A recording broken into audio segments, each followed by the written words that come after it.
पूर्ण मैं फिर से कह रहा हूँ, ये बात केवल मिट्टी डालने की नहीं। आज से 50-60 साल बाद जब मेरा और आपका वंशज कहीं खड़ा होकर के डिबेट कर रहा होगा ना, ये कहेगा ना कि राम मंदिर को बनाने के लिए किस तरह से मुसलमानों के विरोध की वजह से, मुसलमानों की हरामखोरी की वजह से हिंदुओं को 500 साल इंतजार करना पड़ा था।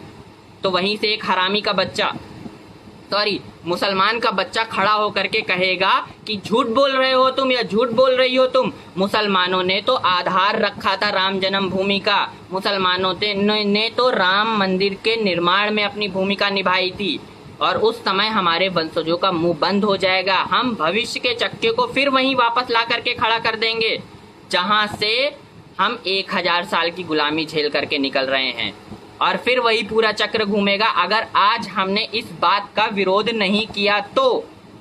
और जो भी भाई बंधु मेरी बात से सहमत हो, एक बार शेयर और इनवाइट करके जरूर बुला लेना लोगों को।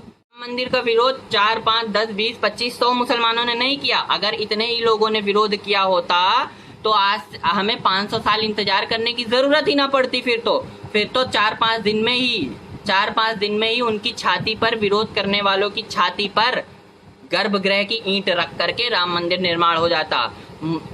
25 करोड़ मुसलमानों ने राम मंदिर का विरोध शुरू से अंत तक किया है। वो भगवत गीता में कहा गया है ना कि जब धर्म और अधर्म का युद्ध हो रहा हो तो जो व्यक्ति धर्म के पक्ष में है और जो व्यक्ति अधर्म के पक्ष में है वो तो ठीक है, लेकिन जो लोग निष्पक्ष हैं, जो लोग तटस्थ हैं, जिन लोगों ने कोई पक्ष नहीं लिया, जो लोग न्यूट्रल हैं, उन लोगों को स्वतः अधर्म के साथ खड़ा माना जाएगा।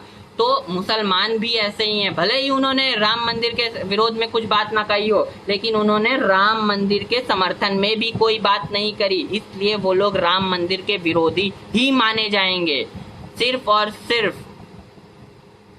तो मेरे लिए हर एक मुसलमान राम मंदिर का विरोधी है। और फैज खान, मैंने वो पोस्टर देखा है जिसमें फैज खान की फोटो बनी हुई है और बगल में लिखा हुआ है इमामे हिंद राम।